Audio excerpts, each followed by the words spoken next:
Donald Trump ने truth social पर एक पोस्ट जरूर किया है। इस पोस्ट में लिखा है कि ईरान की तरफ से वार्ता की गुहार लगाई गई है।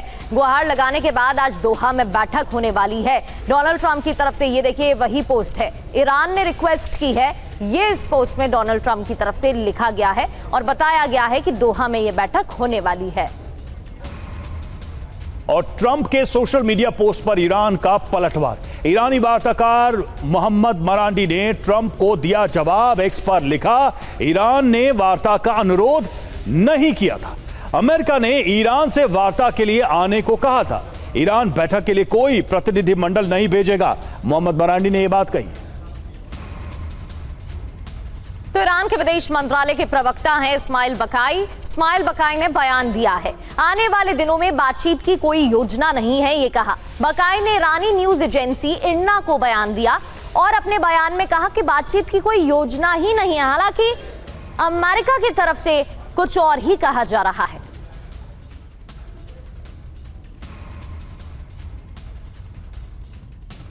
वहीं ईरानी राष्ट्रपति पेजेश्कियान का एक्स पर पोस्ट आया है। आपसी समझ एक दो तरफा प्रक्रिया है, पेजेश्कियान ने कहा। यदि अमेरिकी पक्ष समझौते का पालन करता है तो हम भी अपनी प्रतिबद्धताओं को पूरा करेंगे, पेजेश्कियान का बयान। हम धमकियों से डरने वाले नहीं हैं। कार्रवाई का समय आने पर हम दृढ़ता और निडरता से बचाव करेंगे, पेजेश्कियान का बयान। तो दोहा वार्ता में डोनाल्ड ट्रंप भी कंफ्यूजन में है। डोनाल्ड ट्रंप ने कहा दोहा वार्ता में शामिल होंगे, दोहा वार्ता अहम हो सकती है, वार्ता अहम नहीं भी हो सकती है। तो ये दो बातें उनकी तरफ से, हालांकि ऐसे बयान उनकी तरफ से बार बार सामने आते ही रहते हैं। अब ये जो बयान दिया है, इस ताजा बयान में दो बातें वो कह रहे हैं कि दोहा वार्ता अहम हो सकती है, इसलिए वो शामिल हो सकते हैं, और वार्ता अहम नहीं भी हो सकती है, ये भी उन्होंने कहा। तो आज प्रस्तावित दोहा वार्ता पर ईरान और अमेरिका का पक्ष क्या है, ये आपको बताते हैं। देखिए ईरान का पक्ष देखिए क्या है। ईरान कह रहा है कोई आधिकारिक बैठक तय नहीं है। अमेरिका का पक्ष बैठक के लिए सकारात्मक रुख दिखाया। सीधे तौर पर देखिए दो अंतर दिखाई दे रहे हैं दोनों देशों को लेकर। और ईरान का पक्ष क्या है, प्रतिबंधों में राहत चाहता है ईरान। अमेरिका का पक्ष कूटनीतिक रास्ता अभी भी खुला है, अभी भी ये ओपन है, ये अमेरिका कह रहा है। ईरान का पक्ष है 6 अरब डॉलर के फ्रीज फंड की मांग की है ईरान ने। अमेरिका कह रहा है कि समझौते के बाद आर्थिक रियायत दी जाएगी, यानी कि आपको समझौता पहले करना होगा और उसके बाद ये राहत आपको मिलेगी। ईरान का पक्ष यूएस की दबाव की नीति पर स्पष्ट रुख की डिमांड है। अमेरिका का पक्ष है कि क्षेत्रीय तनाव कम, सीज फायर का पालन हो, ये अमेरिका कहता दिखाई दे रहा है। अब त्रिपाठी सर, पहला सवाल तो यही है कि ये कैसी बैठकें तय हो रही हैं, ये कैसे एमओयू साइन हो रहे हैं। दुनिया ने अब तक ऐसा कुछ भी नहीं देखा जो अब देखा जा रहा है।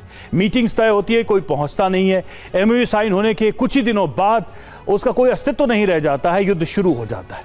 क्या वाकई में आपको दिखाई दे रहा है कि कोई सीरियस गंभीर एफर्ट किया जा रहा है ट्रंप के द्वारा, अमेरिका के द्वारा इस इशू को सॉल्व करने के लिए? दोहा डाउटफुल है, दोहा में कुछ भी हो नहीं रहा है, जबकि हवा बहुत बनाई गई। देखिए अभी भी दोनों देशों के बीच में शांति जो है वो बहुत अस्थायी, बड़ी फ्रेजाइल है, बड़ी नाजुक है। ये हम नहीं कह सकते कि शांति कायम हो ही जाएगी, क्योंकि आपने देखा कि ईरान के ऊपर हमला किया, यूएस ने ये कह के कि शिप पे ईरान ने हमला किया है और ईरान ने जवाबी हमले किए हैं। अब फिर वो हमले रुके हैं, फिर वार्ता चल रही है। ट्रंप एक ही सांस में कह रहे हैं कि ये वार्ता अहम हो भी सकती है, ये वार्ता अहम नहीं भी हो सकती है। ईरान कह रहा है कि ट्रंप ने, हालांकि हमने कोई वार्ता के लिए कोई पेशकश नहीं की या कोई अनुरोध नहीं किया था, लेकिन अगर वार्ता होती है तो हम अपने प्रतिनिधि भेजेंगे और वो प्रतिनिधि इस बात पर वार्ता करेंगे कि जो हमारे फ्रोजन फंड है 6 बिलियन डॉलर। सर, अंतरराष्ट्रीय मामलों में इस तरह के सीरियस विषयों में क्या इस तरह का झूठ सच चलता है? क्या इस तरह की हवाबाजी चलती है? क्या हो सकता है, नहीं हो सकता है, भेजेंगे नहीं भेजेंगे, कोई गया नहीं गया, एक कहता है मान गए, दूसरा कहता है नहीं माने, ये चल क्या रहा है? ऐसा लग रहा है कि दुकान पे बैठ के दो लोग बातें कर रहे हैं, किसी सामान को खरीदना है कि नहीं खरीदना है। एक कह रहा है नहीं खरीदूंगा, एक कह रहा है खरीदना पड़ेगा। नहीं, ट्रंप की तो हालत ऐसी दुकानदार के जैसी कि जो अपना माल बेचना भी चाहता है लेकिन वो साथ में ये भी नहीं दिखाना चाहता कि उसको माल बेचने की गरज पड़ी है। वो दूसरे पक्ष को, ग्राहक को ये प्रोजेक्ट कर रहा है कि ग्राहक को माल खरीदने की गरज है।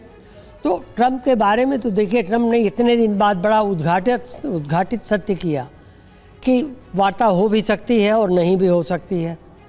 ये सब चीज़ें डिप्लोमेसी में, ये अंतर्राष्ट्रीय संबंधों में, कूटनीति में नहीं चलती हैं। कूटनीति में पहले मिल करके तय कर दिया जाता है क्या होगा, क्या क्या स्टेप होंगे और हर स्टेप पे क्या क्या कब किया जाएगा।